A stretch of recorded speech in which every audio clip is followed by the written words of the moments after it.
The morning Emily disappeared felt ordinary in every way that would later become extraordinary. The sun angled through the kitchen window the same way it always did at 7:15. The smell of toast and the sound of the local news on the radio created the same comfortable soundtrack to our morning rush. Emily sat at the table, her small feet swinging beneath the chair because they couldn't quite reach the floor. She was coloring while eating her cereal, a habit we were always telling her to stop, that she would get marker on her clothes or milk on her drawing. That morning, we didn't say anything about it. I remember watching her concentrate, her little tongue peeking out between her lips the way it did when she was really focused on staying inside the lines. She was drawing our house, but with extra windows she added along the side, windows that didn't actually exist. When I asked her about them, she just smiled and said they were for the people who live in the walls. We laughed it off as childhood imagination. That was the last conversation we ever had with our daughter. By 3:15 that afternoon, everything had changed. The school called to say Emily never arrived. Her classroom seat remained empty. Her backpack wasn't in her cubby. The crossing guard hadn't seen her. The 8 blocks between our home and the elementary school became the most terrifying geography on Earth. Every step of that route held potential clues, but also the crushing weight of what might have happened. We walked it dozens of times that first day, calling her name until our voices grew hoarse, checking the same bushes and alleys over and over, as if she might suddenly materialize where she hadn't been moments before. The police response was immediate and massive. Search teams with dogs, neighborhood canvassing, helicopters with thermal imaging. Our quiet suburban street became a circus of emergency vehicles and concerned neighbors. For the first 48 hours, there was a chaotic energy to the search, a sense that if we all just moved fast enough, looked hard enough, we would find her. The community brought casseroles and formed search parties. Strangers showed up with flashlights and good intentions. We clung to every possible theory. She wandered off, she got lost, she was hiding somewhere. Anything was better than the alternative possibilities that whispered in the back of our minds. As days turned into weeks, the energy changed. The casseroles stopped coming. The police presence dwindled from dozens of officers to a dedicated detective to occasional check-in calls. The search teams moved on to other emergencies, other tragedies. The worst part wasn't the silence from the police. It was the silence in our own home, the absence of her laughter in the hallway, the empty chair at the dinner table, the untouched bed that still held the impression of her small body from that last morning. We kept her room exactly as she left it, as if preserving the scene might somehow bring her back to it. The holidays that first year were a special kind of torture. Her birthday came and went with a cake nobody could eat. Christmas morning felt like a mockery of everything we had lost. We went through the motions for each other, but the joy had been vacuumed out of our lives. People told us to hold on to hope, but hope became this sharp, painful thing that cut us every time it failed to materialize into actual answers. The not knowing created a constant, low-grade hum of anxiety that never quite went away, even in sleep. We would wake up each morning to the same reality, the same absence, the same unanswered question hanging over our day. After 6 months, the case went cold. The detective still called monthly, but the conversations became shorter, more formal. He was just waiting for us to stop hoping, to stop calling, to accept what everyone else seemed to have accepted, that Emily was gone, and we might never know what happened. The world moved on around us while we remained stuck in that terrible morning, forever watching our daughter color at the kitchen table, forever about to walk out the door and into a mystery that would consume our lives. The weight of those unanswered questions became a physical presence in our home, a ghost that sat with us at meals, that watched us from the corner of every room, that whispered to us in the darkness when we tried to sleep. We never considered moving. Leaving felt like abandoning her, like admitting she wasn't coming back. The house became our museum of what was lost, every room curated with memories of our daughter. Her crayon drawings stayed taped to the refrigerator. Her small rain boots remained by the back door, still caked with mud from that last afternoon she played in the yard. We existed in a strange suspended animation, preserving everything exactly as it was, as if our stillness might somehow coax time into reversing itself. Over the years, we started noticing things, small inconsistencies in the architecture that we'd never paid attention to before. The house was old, built in the 1920s with several additions over the decades, and it had its quirks. But some of these felt different. The wall in the dining room seemed thicker than it should be. The closet under the stairs didn't align properly with the staircase's dimensions. We'd measure, then remeasure, finding discrepancies of several inches that shouldn't have existed. At first, we dismissed it as shoddy construction or our own grief-addled perceptions. Then came the sounds, not the normal settling noises of an old house, but something more deliberate, a faint scratching that seemed to come from inside the walls themselves. We'd press our ears against the plaster, holding our breath, trying to determine if it was just mice or something else. Sometimes we'd hear what sounded like faint music, so distant we couldn't identify the melody. Other times, there were whispers. Not words exactly, but the quality of whispered speech, like someone having a conversation just beyond our hearing.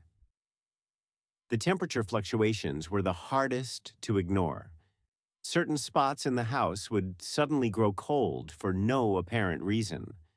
Not drafty windows or poor insulation, but pockets of palpable chill that made the hairs on your arms stand up. The worst was the corner of the living room near the fireplace. It would drop 10 degrees in an instant, staying cold for hours before gradually warming again. We had HVAC specialists out 3 times. They found nothing wrong with the system, no explanation for these localized cold spots. My husband became obsessed with the house's blueprint. He spent evenings at the local historical society, digging through archives, trying to find the original plans. What he discovered only deepened the mystery. The blueprints showed rooms that didn't exist in our current layout, doorways that had been sealed off, spaces that appeared larger on paper than they were in reality. There were notations he couldn't decipher, symbols and codes that the archivist said were common in houses from this period, often indicating structural peculiarities or builder's marks. I resisted this obsession. To me, it felt like a dangerous diversion from our grief, a way to avoid facing the permanence of our loss. The house was our last connection to Emily, and I feared that tearing into its secrets might destroy even that fragile link. What if we found nothing? What if we found something we couldn't understand? The uncertainty of not knowing had become its own kind of comfort. At least we could still imagine various possibilities. Actual answers might be more than we could bear. But my husband persisted quietly, taking measurements when I wasn't looking, making notes on a copy of the blueprints he kept rolled up in his workshop. He'd come to bed with plaster dust in his hair sometimes, and I knew he'd been investigating some new theory about the house's structure. We stopped talking about it directly. It became this unspoken tension between us, my need to preserve and his need to investigate. The fifth anniversary of Emily's disappearance came and went. The police had long since closed the active investigation, though the case remained technically open. We received a card from the original detective every year on the date, a kind gesture that somehow made the loss feel more official, more permanent. That year, something shifted in me. The need to know, to understand, began to outweigh the fear of what we might discover. I found myself standing in front of the dining room wall one afternoon, running my hands over the surface where it seemed unusually thick. I realized I was looking for seams, for cracks, for any indication that there might be something behind it. The thought both terrified and exhilarated me. What if there were answers hidden in the very walls that had witnessed our daughter's last morning with us? What if the house had been keeping secrets all along? That night, I told my husband I was ready, ready to look, to investigate, to follow wherever these inconsistencies might lead us. The relief on his face was palpable. He'd been waiting for this moment for years, pursuing his investigation alone, carrying the weight of both his curiosity and my resistance. We sat at the kitchen table, the same table where Emily had drawn her picture that last morning, and we made a plan. We would start with the most promising anomalies, the places where the blueprints didn't match reality, where the sounds seemed to originate, where the cold spots persisted. We agreed we would proceed carefully, methodically. No sledgehammers through walls, no destructive exploration. We would look for natural access points, for clues that might guide us to understanding what this house was hiding. That night, for the first time in years, I slept without dreaming of Emily's face. Instead, I dreamed of walls opening up, of hidden passages, of secrets waiting to be uncovered. The house that had been our prison of grief was suddenly full of possibility. The investigation began with something simple, a draft. We noticed it in the basement of all places. The foundation wall behind the laundry area always felt different than the other walls. Drier, for one thing, even during the wet spring months when the other walls would develop that damp cellar smell. But more than that, there was a consistent movement of air coming from somewhere behind the stonework. Not a strong wind, but a gentle, constant flow that you could feel if you held your hand close to the stones. We brought in a thermal camera, rented from a home improvement store with some vague excuse about checking insulation. The screen showed what our hands had felt, a temperature differential along that section of wall with distinct patterns that suggested airflow rather than simple heat loss. The coldest spots aligned perfectly with the gaps between stones, as if air was moving through from somewhere beyond. Then came the tapping. It started about 2 weeks after we began seriously investigating the basement wall. At first, we thought it was the pipes. The house had old plumbing that often made noise. But this was different. It had a pattern to it. 3 quick taps, a pause, then 2 slower ones. Sometimes it would repeat. Sometimes it would stop for days, then start again just when we'd convinced ourselves it was nothing. The most disturbing part was that it seemed to respond. One evening, frustrated and half convinced we were losing our minds, my husband tapped back on the wall. 3 quick raps of his own. The response was immediate. 3 taps returned, identical in rhythm and intensity. We stared at each other, the hair standing up on our arms. We tried variations, different numbers of taps, different rhythms. Each time, after a moment's pause, the response came.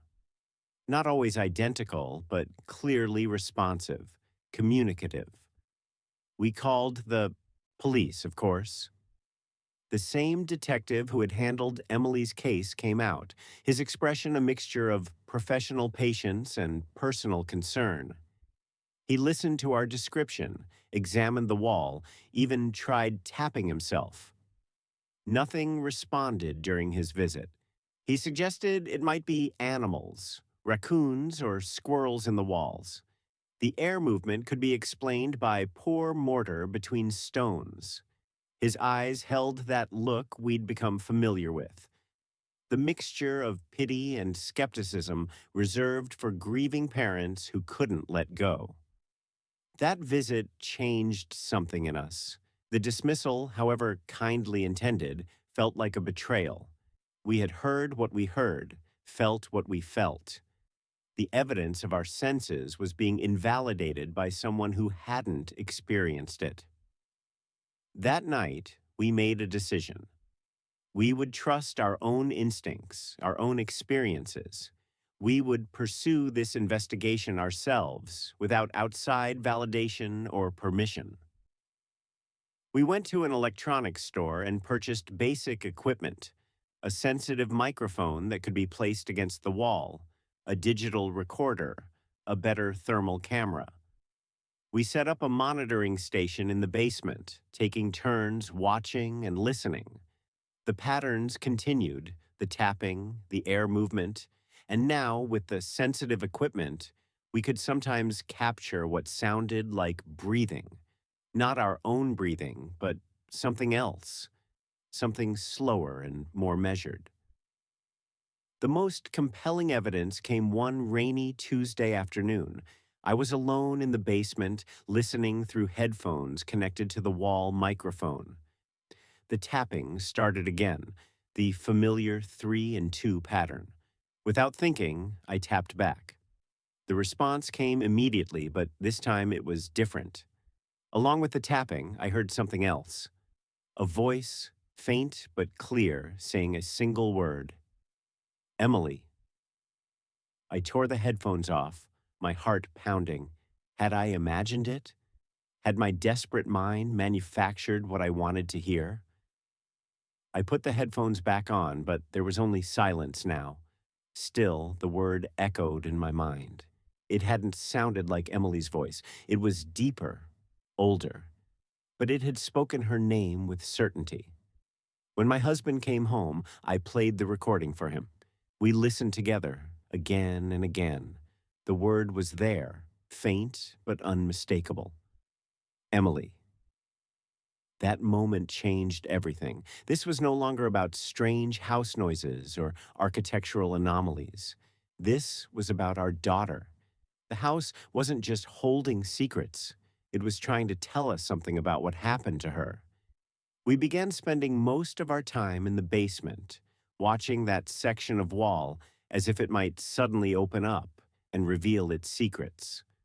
We took shifts sleeping on a cot we'd set up, never wanting to miss any communication. The tapping became more frequent, more complex in its patterns. We started documenting everything: times, patterns, temperatures, any correlations with weather or time of day. The decision to take. The next step came gradually. We knew we needed to look behind the wall to see what was causing these phenomena. But the thought was terrifying. What if we found nothing? What if we found something we couldn't understand? What if we found answers we weren't prepared to face?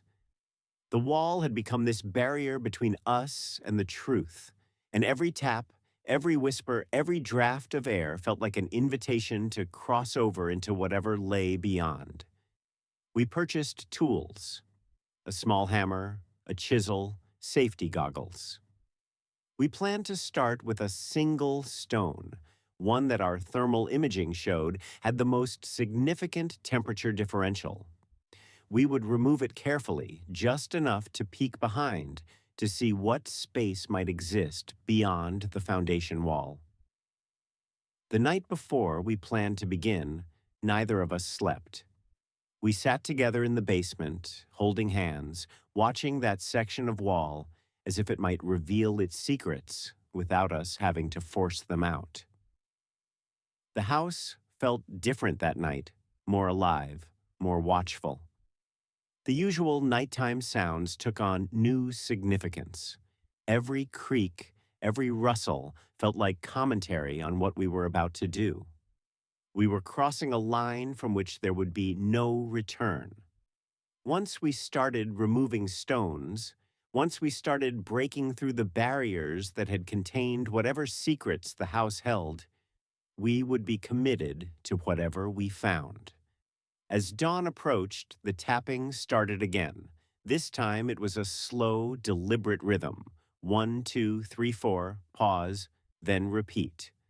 It felt different than before, less like communication and more like counting, like a timer counting down to something. We looked at each other, and without words, we knew. The house was ready. It had been waiting for us to be ready too. The time for investigation was over. The time for discovery was about to begin. Our flashlights cut through the absolute blackness, the beams trembling slightly from the shaking of our hands. The space we had entered defied all logic of our home's layout. The dimensions were all wrong. This chamber stretched back much farther than the foundation wall should have allowed, extending deep beneath our property in a way that made no architectural sense. The air was different here, colder, drier, with a strange metallic taste that coated our tongues. Dust motes danced in our flashlight beams like tiny ghosts awakened after decades of slumber. The walls weren't the rough stone of our basement foundation, but something much older. Smooth, dark stone blocks fitted together with impossible precision. They bore carved symbols that seemed to swim in the shifting light, geometric patterns that felt both ancient and strangely familiar. Some resembled the drawings Emily used to make in the margins of her school notebooks. The floor was made of the same material, worn smooth by time, but showing no cracks or imperfections in the joinery. We moved slowly, our footsteps echoing in a way that suggested a much larger space than our lights could illuminate. The chamber felt like it went on forever, a subterranean world hidden beneath our ordinary suburban home. Shelves carved directly into the stone walls held objects that spanned centuries. Dusty glass jars containing unknown substances, leather-bound journals with cracked spines, odd metallic instruments whose purpose we couldn't guess. The preservation was what struck me most. Everything looked untouched by time, as if the chamber had been sealed in a perfect vacuum. No mold, no decay, no signs of moisture or pests. The air itself felt still and dead, yet somehow charged with energy that made the fine hairs on our arms stand up. Our breath fogged in the cold air, the vapor catching the light in eerie halos around our heads. My husband reached out to touch one of the carved symbols on the wall, his fingers tracing the precise grooves. "These aren't random," he whispered, his voice barely audible yet seeming to carry through the space. "They're mathematical, precise. This wasn't built by some amateur. This is engineering of the highest order." His flashlight beam traveled upward, revealing that the carvings continued all the way to the ceiling, which arched overhead in a perfect barrel vault that shouldn't have been structurally possible. We found work tables made of the same dark stone, their surfaces covered with what looked like scientific instruments, brass devices with glass components, scales with weights of unfamiliar metals, lenses mounted in intricate frameworks. Everything was covered in a fine layer of dust that poofed into the air when we disturbed it, smelling of ozone and aged paper. The tools looked both antique and advanced, like something from a Victorian laboratory that had been updated with modern components. In one corner, we found a sleeping area, a stone slab bed with what appeared to be wool blankets still neatly folded at its foot, though they should have disintegrated long ago. A small wooden desk nearby held writing implements and more of those leather journals, their pages filled with dense handwriting and complex diagrams. The dates we could make out ranged from the early 1800s to just a few years before our ownership of the house. The most disturbing discovery was the food storage area. Shelves containing preserved goods in glass containers, some with labels dating back to the 1920s, others much more recent. Canned goods from the 1990s sat alongside home-preserved vegetables that looked freshly packed. It was as if someone had been living here continuously for over a century, maintaining the space and adding to its supplies across generations. We found evidence of electricity, crude early wiring that evolved into more modern systems, all carefully installed and maintained. Light fixtures held bulbs of various vintages, from early Edison models to modern LEDs. A bank of batteries connected to what appeared to be a geothermal charging system hummed softly in one alcove. The technology spanned eras, each edition made with careful attention to integration with what came before. The chamber felt like a living museum of hidden lives, each generation of occupants leaving their mark while maintaining the space's essential character. We found clothing from different periods hanging neatly on pegs. A woman's dress from the Victorian era, work clothes from the 1940s, modern outdoor gear.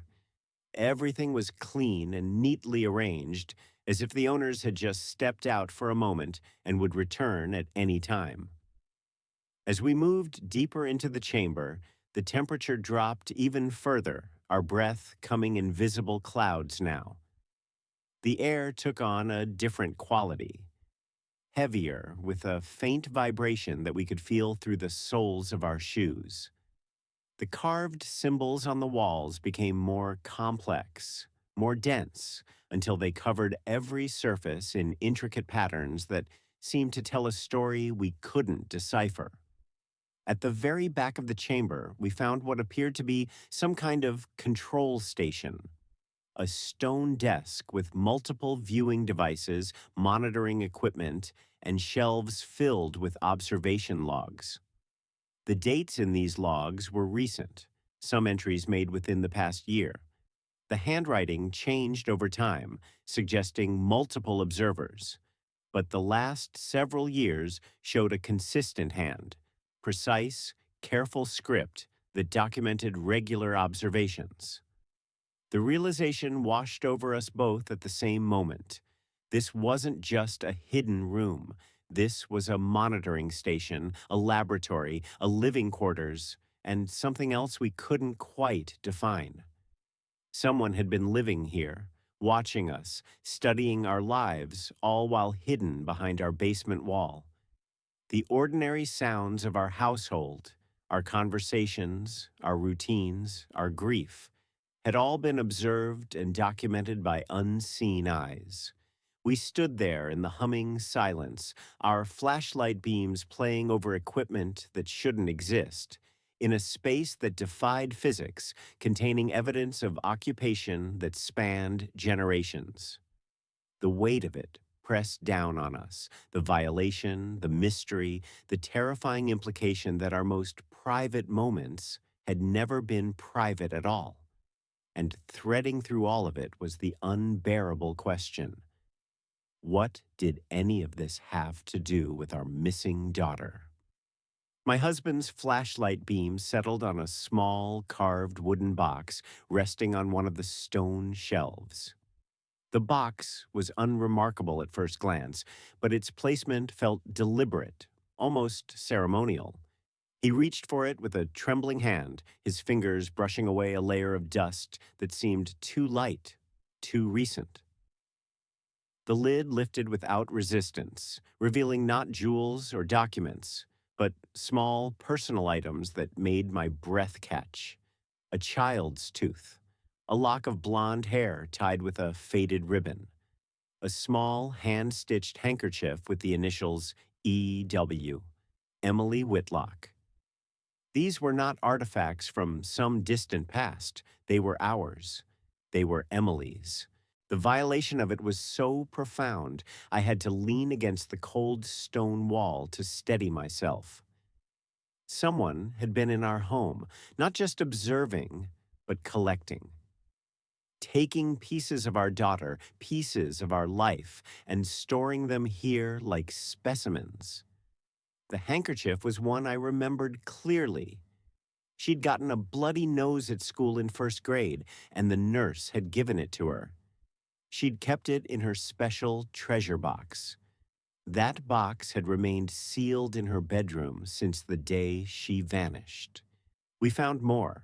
Photographs of us taken without our knowledge through windows, from angles that suggested the photographer had been hiding in our own yard, or perhaps even inside our home during our absence.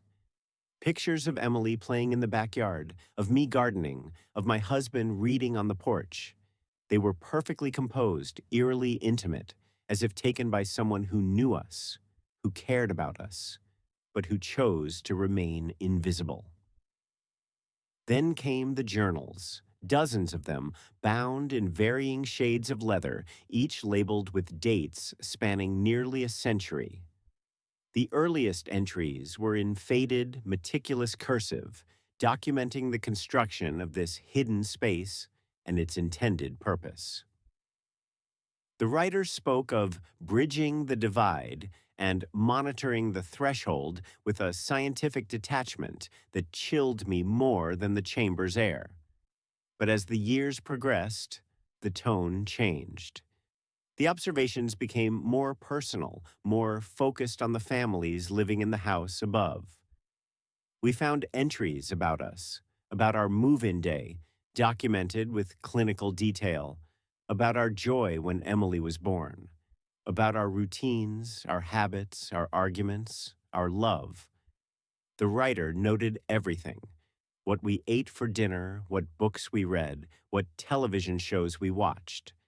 They documented Emily's growth, her first steps, her first words, her developing personality with an almost parental pride. The most recent entries in that same precise handwriting we'd seen in the monitoring logs described the morning Emily disappeared. The writer noted her unusual drawing, her comment about people who live in the walls, and then nothing. No explanation, just a blank space where the entry should have continued, as if the writer had been interrupted or had chosen not to record what happened next. The realization settled over us like a heavy blanket. This wasn't just some random intruder. This was a caretaker, a guardian, someone who had watched over this house and the families in it for generations. The personal effects weren't trophies. They were memories, preserved with reverence but without permission. The love in the documentation was undeniable, but so was the staggering invasion. We found evidence of previous families, too. A wedding ring from the 1940s with an inscription to Margaret Forever Mine. School reports from children who had lived here in the 1970s, all graded with perfect scores. A divorce decree from 1988, carefully folded and stored alongside a pressed flower. The chamber was a hidden archive of every life that had unfolded in our home, every joy and sorrow witnessed by unseen eyes. Most disturbing were the items that suggested intervention, not just observation. Medical notes describing how the writer had treated a case of pneumonia in the winter of 1952 by leaving herbal remedies where the family would find them. A diary entry describing how they'd repaired a leaking roof beam that the homeowners had missed, preventing what would have been serious structural damage. They hadn't just watched, they'd cared for us, protected us, like a hidden guardian angel with no regard for boundaries or consent. Then we found the most recent edition, a folder containing all the newspaper clippings about Emily's disappearance. Every article, every plea for information, every false lead and dead end, all carefully collected and preserved. Someone had been following the investigation, documenting our pain, our desperate search for answers, while sitting hidden just feet away from our grief. The cruelty of that knowledge was almost unbearable.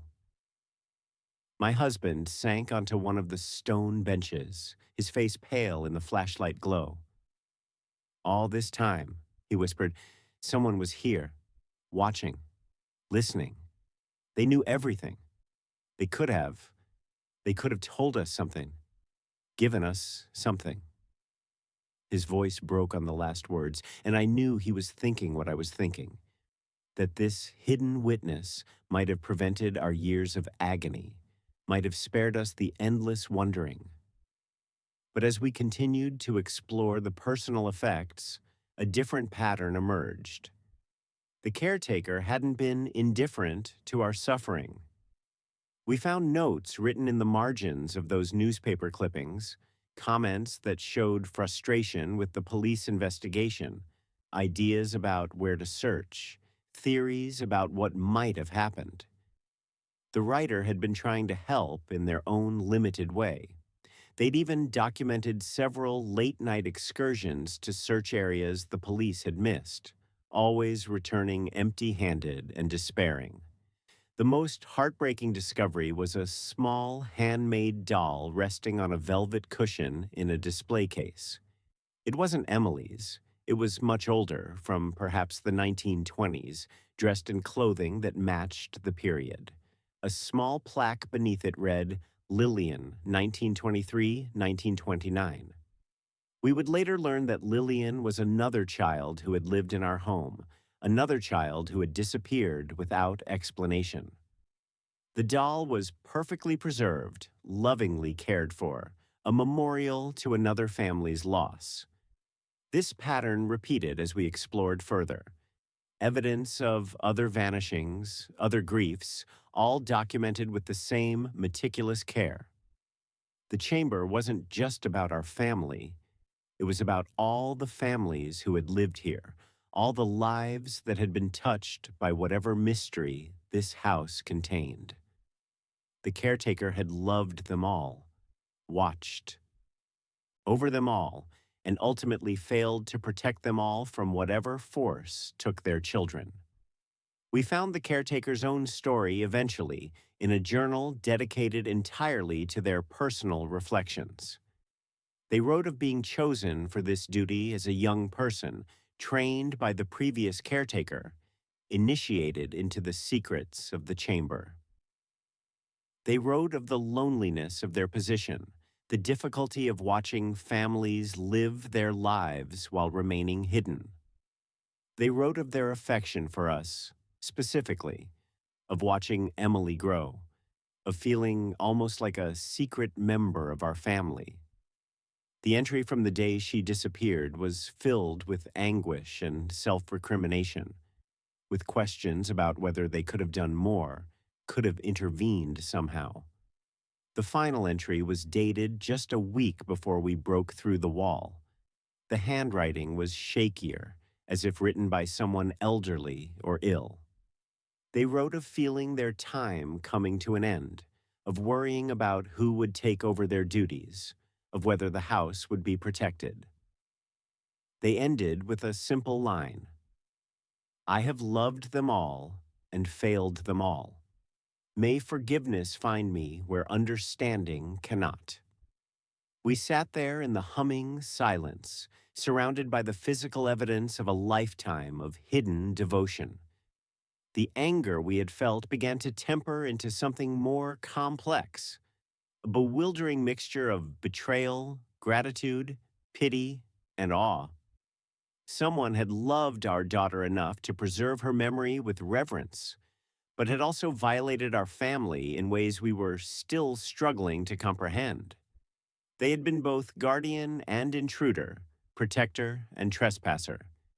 The personal effects told a story of lonely devotion spanning generations, of a sacred duty performed in shadows, of love expressed through the most profound violation of trust imaginable. We had wanted answers about Emily, but we had found something else entirely. The story of the watcher who had loved her from the darkness, who had preserved pieces of her when we could not, who had shared our grief while causing so much of it through their silence.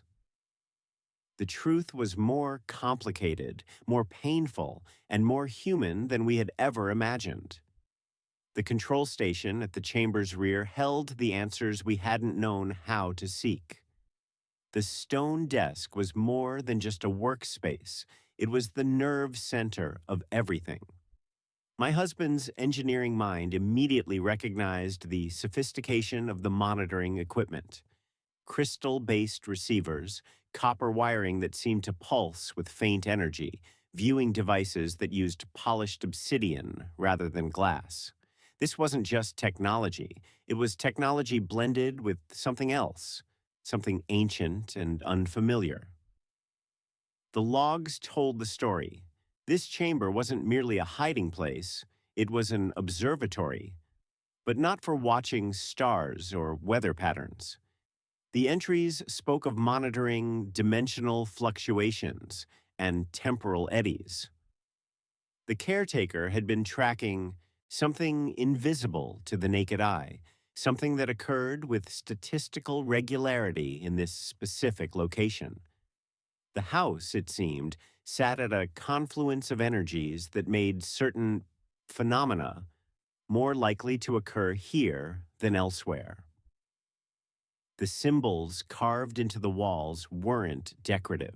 They were mathematical notations, part of a complex system for measuring and predicting these events. My husband traced them with trembling fingers, his engineer's mind recognizing advanced quantum equations mixed with geometric patterns that felt both ancient and futuristic. "This isn't just a room," he whispered, his voice filled with awe. "This is a scientific instrument of incredible sophistication. Someone's been studying something here for generations." The preserved specimens on the shelves took on new meaning. They weren't random collections. They were evidence. Soil samples from different time periods, air quality measurements dating back to the 1920s, water samples from our own taps showing mineral compositions that shouldn't exist in our municipal supply. Every aspect of our environment had been meticulously documented and analyzed. We found star charts that had nothing to do with astronomy. They mapped something else entirely, patterns of energy fluctuation that occurred independent of celestial movements. Lunar cycles were noted, but not for their effect on tides, for their correlation with increased activity in the house. The caretaker had been tracking something that happened here, something regular and measurable, but completely outside conventional science. The geological surveys were the most revealing. Core samples showed that our property sat above a unique mineral formation that generated its own energy field. The stones used to build the chamber weren't just convenient building material, they were specifically chosen for their conductive properties. The entire space functioned like a giant battery or capacitor, storing and focusing energies that most people would never detect. We discovered that the chamber's construction followed precise sacred geometry principles found in ancient temples and megalithic sites worldwide. The proportions, the angles, the alignment, everything was designed to amplify and focus whatever energies occurred naturally here. This wasn't a random hiding spot. It was a carefully engineered interface with something beyond our normal perception. The caretaker's notes spoke of the threshold as both a physical and metaphysical concept. This spot, this exact location beneath our home, represented a place where the boundary between realities became thin, where things could cross over or be observed crossing over. The monitoring equipment was designed to detect these crossings, to measure their frequency and intensity, to document their effects on our world. We found evidence that the phenomenon wasn't constant. It occurred in waves with periods of intense activity followed by years of quiet. The caretaker's logs showed they could predict these cycles with remarkable accuracy, preparing for times when the veil would be thin and unusual events might occur in the house above. The purpose of all this observation became heartbreakingly clear when we found the genetic research. Preserved hair samples, nail clippings, even baby teeth from every family that had lived here, all carefully labeled and stored. The caretaker had been studying how living in this energy field affected human biology, tracking changes across generations. They documented improved health, extended lifespans, even unusual cognitive abilities in children raised here. But there was a darker side to the research. The logs noted that during peak activity periods, some individuals, particularly children, showed an unusual sensitivity to the phenomena. They could sense the threshold, sometimes even interact with it in ways adults couldn't. Emily's drawings of people in the walls took on terrifying new meaning. She hadn't been imagining things. She'd been perceiving what was actually there. The caretaker's duty wasn't just observation, it was protection. Their notes described interventions to shield families from the more dangerous aspects of the phenomena. They documented creating energy buffers using the chamber's technology, dispersing concentrations of energy that might cause harm, even administering subtle treatments to family members who showed adverse effects from exposure. We found emergency protocols for when things went wrong, when the threshold became too active, when crossings occurred that shouldn't have. The caretaker had equipment for measuring reality stability and procedures for recalibrating the field. This was far beyond mere observation. This was active management of something most people would call impossible. The most shocking revelation came when we found the communication attempts. The caretaker hadn't just been watching the threshold, they'd been trying to communicate with whatever lay beyond. Recording devices captured strange audio phenomena during peak activity periods. Photography equipment, from early plate cameras to modern digital systems, documented visual anomalies that defied explanation. They'd even developed a primitive form of two-way communication using light patterns and sound frequencies. We realized the tapping we'd heard hadn't been random. It had been part of this established communication system. The patterns corresponded to a code the caretaker had developed over decades, a way of exchanging basic information across whatever barrier separated our reality from whatever lay beyond. When we'd tapped back, we'd been participating in a conversation started long before we ever owned this home. The purpose of it all finally crystallized when we found the caretaker's ultimate research goal. They weren't just studying the phenomenon, they were trying to understand it well enough to control it, to make safe passage possible, to turn a dangerous natural occurrence into something that could be used intentionally, beneficially. Their notes spoke of wanting to bridge the divide, not just for observation, but for connection. This changed everything about how we viewed our situation. We weren't just grieving parents who had stumbled upon a strange, hidden room. We were the current residents of a scientifically significant location that had been under continuous study for over a century. Our daughter hadn't simply vanished. She'd been caught up in something far larger and more complex than we could have imagined. The chamber wasn't a secret room. It was a research laboratory dedicated to understanding one of the most extraordinary phenomena on Earth. The caretaker hadn't been a voyeur. They'd been a scientist, a guardian, and ultimately a failure. They had dedicated their life to understanding and controlling something that ultimately took the very children they sought to protect. We stood there in the humming silence, surrounded by generations of research and documentation, and understood that our personal tragedy was part of a much larger story. The house wasn't just our home, it was a unique scientific site, a natural wonder, and a place of profound danger.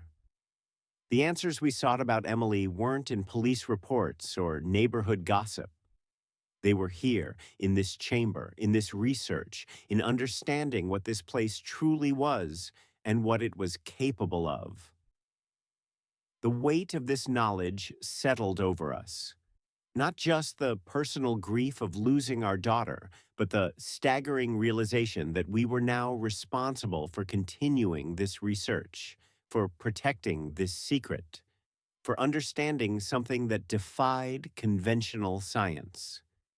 The caretaker was gone, but their life's work remained, and with it, the terrible, awesome responsibility of shepherding this extraordinary place into whatever future awaited it. The answer came not in a single dramatic revelation, but in the slow, heartbreaking accumulation of evidence scattered throughout the caretaker's research. We found Emily's own contributions first, drawings tucked between the pages of monitoring logs, each dated and carefully preserved. They showed the chamber from a child's perspective, the strange symbols rendered in crayon with surprising accuracy. She had drawn the observation equipment, the stone shelves, even the caretaker themselves. A shadowy figure she labeled the Quiet Man. She had known about this place. She had been coming here. Her journals, which we had always assumed were lost with her, were here too. Dozens of notebooks filled with her growing handwriting, documenting her discoveries in the chamber. She wrote about finding the entrance by accident when she was 6, about her friendship with the caretaker, about the things he taught her. She called the chamber her secret school and the caretaker her hidden teacher. Her entries showed a mind grappling with concepts far beyond her years: quantum physics, dimensional theory, energy mathematics. The most devastating entry was dated the week before she disappeared. She wrote about the thinning time approaching, about how the caretaker had warned her to stay away from the chamber during peak activity periods. But her curiosity was too strong. She described a plan to witness the phenomenon herself, to see what happened when the door between worlds opened. Her words were filled with excitement, not fear, the boundless curiosity of a bright child who didn't understand the danger she was courting. The caretaker's logs filled in the rest. He had tried to discourage her, tried to keep her away during the dangerous period. But Emily, with a child's persistence, had found ways around his precautions. His final entry from that day was written in a shaking hand, the usually precise script distorted by what must have been overwhelming emotion. He described the energy surge, the unexpected intensity of the phenomenon, Emily's determination to get closer, and then the moment when she stepped too close to the active threshold. He wrote of the light, the sound like tearing fabric, the way Emily seemed to stretch and fragment before his eyes. He described reaching for her, his hand passing through her form as it became insubstantial. And then she was gone, not vanished, but transformed, her essence drawn across the threshold into whatever lay beyond. His description was clinical, detailed, the observations of a scientist, even in his moment of ultimate failure. But between the lines, we could feel his devastation, his guilt, his terrible understanding that his life's work had just taken the child he had come to love. We found his attempts to reverse what had happened. Pages of complex calculations, diagrams of energy-focusing devices, notes on temporal mechanics that made my husband's engineering degree seem elementary. He had tried everything to pull her back, to reopen the pathway, to communicate across whatever divide separated her from our reality. His failures were documented with brutal honesty, each attempt more desperate than the last, each ending in the same conclusion. The pathway worked only one way, and only under specific conditions that wouldn't recur for years. The truth settled over us, cold and absolute. Emily hadn't been taken. She hadn't been harmed.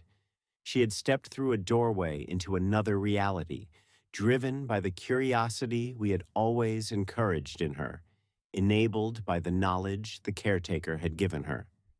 She was gone from our world, but according to everything in the research, she was still alive, just elsewhere. The chamber wasn't a tomb. It was a transportation device, and our daughter was its most recent passenger. We found her final message recorded on one of the audio devices. Her voice, slightly distorted by whatever energy surrounded her, filled the chamber. "Mom, Dad, if you find this, don't be scared." The quiet, "Man explained everything. I had to see. I had to know. Tell Grandma I love her. I'll try to come back when the door opens again." Then faintly, as if from a great distance, "It's so beautiful here." The caretaker's note attached to the recording explained that he had preserved it for us, along with all her things, waiting for the day we would discover the chamber. He had wanted to tell us, but feared we would destroy the research in our grief, that we would close the doorway forever, trapping Emily on the other side. So he had maintained his silence, his vigil, his hope that the cycle would bring her back to us. We sat there in the humming darkness, holding each other, surrounded by the evidence of our daughter's extraordinary journey. The grief was still there, sharp as ever, but now it was mixed with something else, a terrible, wonderful hope. Emily was alive. She was somewhere unimaginable, but she was alive. And according to the caretaker's research, the doorway would open again. We hadn't lost our daughter forever. We had gained a reason to continue the work, to understand, to wait for the day when the thinning time would come again and perhaps, just perhaps, bring our girl back to us. We had been studying the caretaker's research for weeks, living in that space between overwhelming scientific wonder and profound personal grief. The chamber had become our second home, our library of impossible truths, our shrine to what we had lost and what we might still recover. We had learned to read the energy monitoring equipment, to interpret the strange symbols carved into the walls, to understand the cycles and patterns the caretaker had dedicated his life to documenting. And according to all the data, we were approaching another thinning time. a period of peak dimensional activity when the threshold would become permeable again. The air in the chamber began to change days before the predicted event. That metallic taste grew stronger, and a faint hum emerged from the stone itself, a vibration we could feel through our bones rather than hear with our ears. The monitoring equipment showed energy levels climbing exponentially, graphs and dials indicating phenomena that should have been impossible. The carved symbols on the walls began to glow with a soft, internal light that pulsed in rhythm with the rising energy readings. On the night the thinning was predicted to peak, we prepared as the caretaker's protocols instructed. We secured the chamber entrance, set up additional recording equipment, and positioned ourselves at the observation station. The air crackled with static electricity, making our hair stand on end. The temperature dropped sharply, then rose again in waves, creating thermal currents that distorted the air like heat shimmering on pavement. The humming grew louder, resolving into a complex chord of frequencies that seemed to vibrate right through our bodies. Then the light began. It started as a soft glow at the very back of the chamber, where the threshold was most active. It pulsed in colors I had no names for, shades that existed outside normal human perception, that made my eyes water and my head ache to look at directly. The glow intensified, forming a shimmering curtain of energy that rippled like fabric in a breeze. Through it, we could see shapes moving, shadowy forms that might have been landscapes or structures or things for which we had no reference points. The sound became a physical force, pressing against our eardrums with palpable weight. It wasn't just noise, it was layered, complex, like a symphony played on instruments made of light and mathematics. We could pick out individual threads in the soundscape, what might have been voices or music, or the movement of celestial bodies. The vibration settled deep in our chests, making our hearts beat in strange, syncopated rhythms. The air pressure fluctuated wildly, making our ears pop repeatedly. Objects around the chamber began to behave strangely. Tools levitated slightly before settling back down. Dust motes organized themselves into intricate patterns. The pages of the caretaker's journals turned on their own as if being read by invisible hands. The very fabric of reality seemed to be softening, becoming pliable, allowing things to pass through that shouldn't have been possible. Then Emily's voice came through, not from the recording equipment, but from the air itself, clear and unmistakable. "Mom? Dad? Can you hear me?" It was her, but different. Older somehow, with a maturity that shouldn't have been possible in the few years she'd been gone. The sound seemed to come from everywhere and nowhere at once, woven into the very energy that filled the chamber. We called back to her, our voices trembling with emotion, asking the questions we'd carried for years. Where was she? Was she safe? Could she come back to us? Her answers came fragmented, pieces of sentences emerging from the chaotic energy field. I'm. It's beautiful here. The colors sing. I've learned so much. The quiet man was right about everything. The light curtain intensified, becoming almost solid-looking. Through it, we could see a figure taking shape, tall, slender, unmistakably Emily, but grown, changed. She appeared as she might look now, several years older than when she disappeared, her features matured, but still recognizably our daughter. She reached toward us, her hand seeming to push against whatever barrier separated our worlds. The air around her hand rippled like water, and for a moment we could see both sides, our chamber and whatever incredible landscape lay behind her. She tried to speak again, but her voice broke up into static, fragments of meaning lost in the energy surge. Can't stay long. The door isn't stable. I have to show you something. Her form flickered, sometimes solid, sometimes transparent, as if she were having trouble maintaining connection with our reality. The AI equipment around us went wild, dials pegging at their maximum readings, warning lights flashing patterns the caretaker's notes had labeled as dangerous. Then the phenomena began to affect us directly. I felt a strange pulling sensation, as if something were trying to draw me toward the light curtain. My husband reported the same feeling, an irresistible attraction toward whatever lay beyond the threshold. The air around us seemed to thicken, becoming difficult to move through, like trying to walk underwater.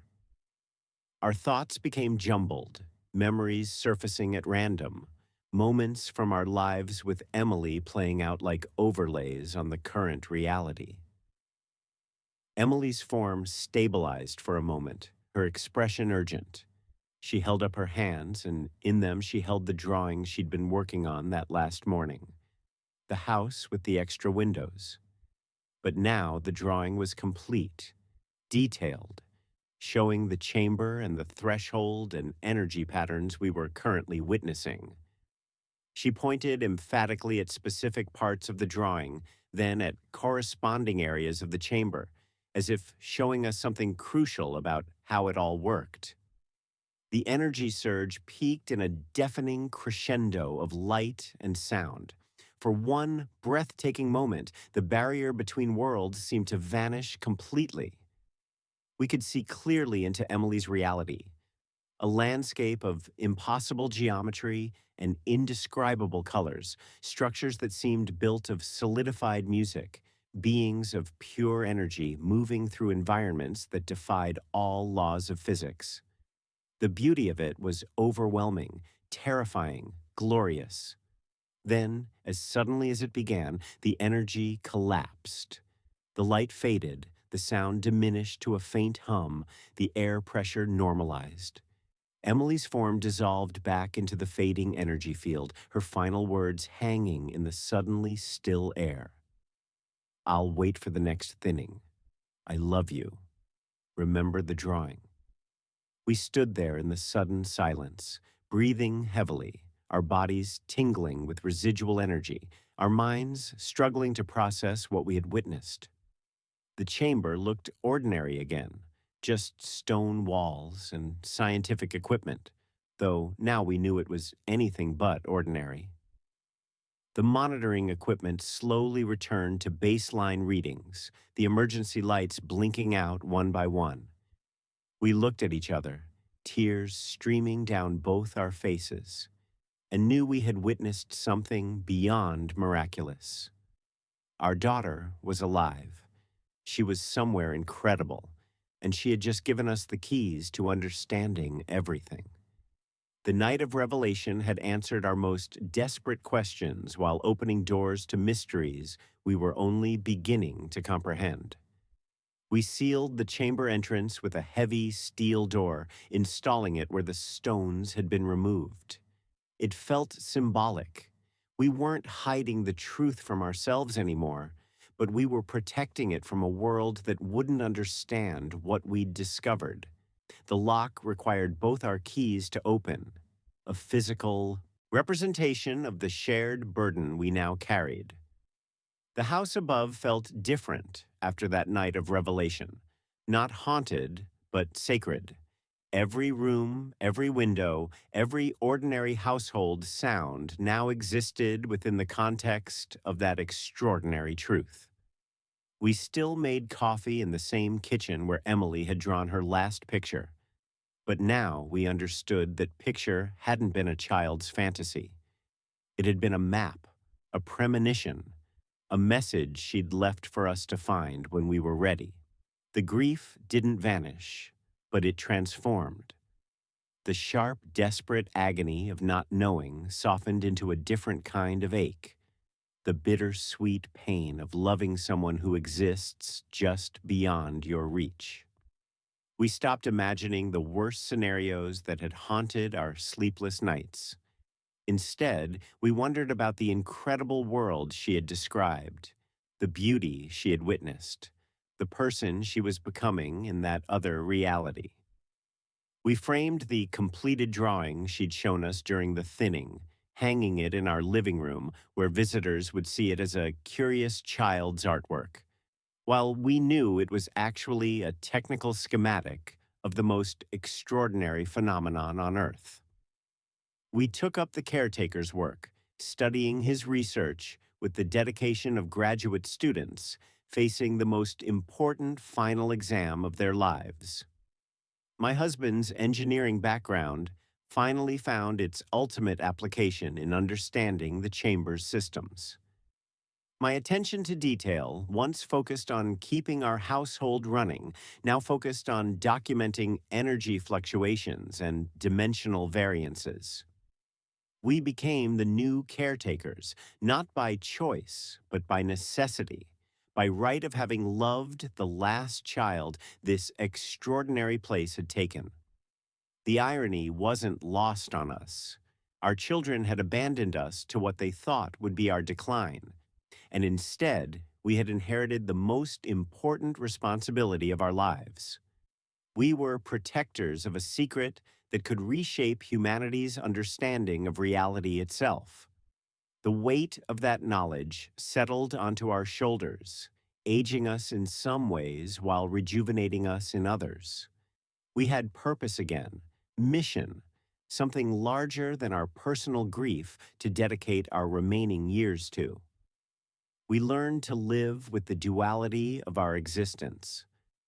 To the outside world, we were that nice, elderly couple who had tragically lost their daughter, living quietly in their old family home. Neighbors brought casseroles on the anniversary of her disappearance, never knowing we had recently communicated with her across dimensional boundaries.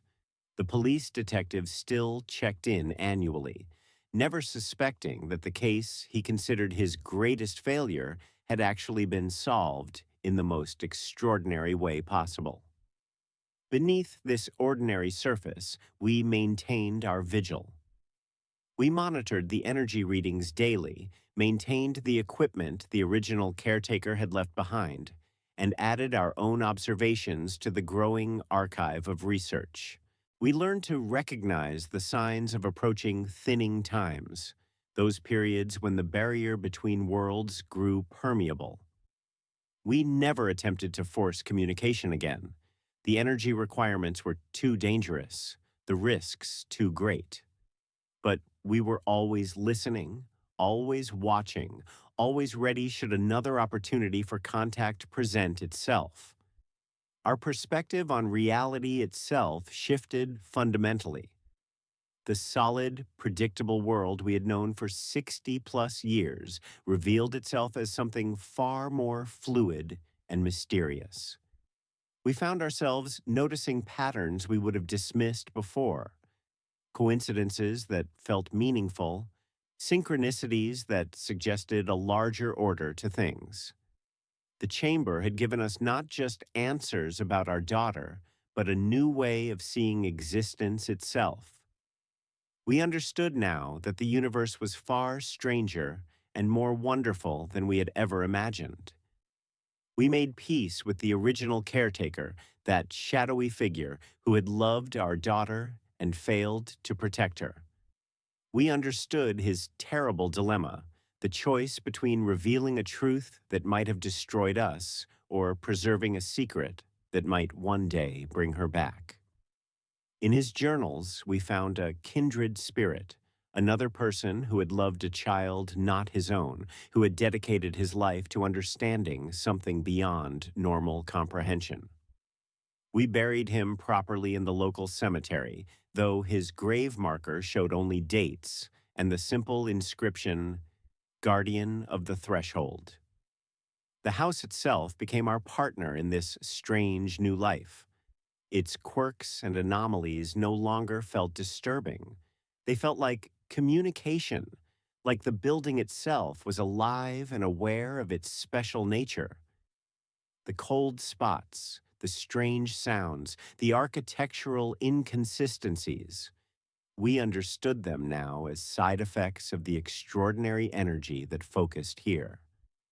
We learned to read the house's moods, to recognize when the energy was building toward something significant, when we needed to pay special attention to our monitoring. We found comfort in the routine of our new responsibilities, the daily check of the monitoring equipment, the careful documentation of readings, the maintenance of the chamber. These rituals gave structure to lives that had been shattered by loss. We were no longer just grieving parents. We were scientists, guardians, pioneers on the frontier of human understanding. The work gave meaning to our pain, purpose to our waiting. And we were waiting for the next thinning time, for another chance to communicate, for the possibility, however remote, that the doorway might one day open fully and allow our daughter to return to us. That hope, however tempered by the scientific understanding of how unlikely it was, sustained us through the difficult moments. We had seen her, spoken with her, known that she was alive and thriving in her extraordinary new reality. That knowledge was the greatest gift the chamber had given us, the transformation of desperate hope into patient, informed waiting. The world continued turning outside our extraordinary secret. Seasons changed, years passed, technology evolved, but our vigil remained constant. We had become part of something timeless, a chain of guardians stretching back generations, and we hoped, continuing forward long after we were gone. The house would remain, the chamber would endure, the phenomenon would continue, and someone would always need to be here to understand it, to protect it, to learn from it. We had found our place in that chain, our meaning in that continuity. The truth had set us free, not from grief, but from despair, not from missing our daughter, but from the agony of not knowing her fate. We lived with truth now, and that made all the difference.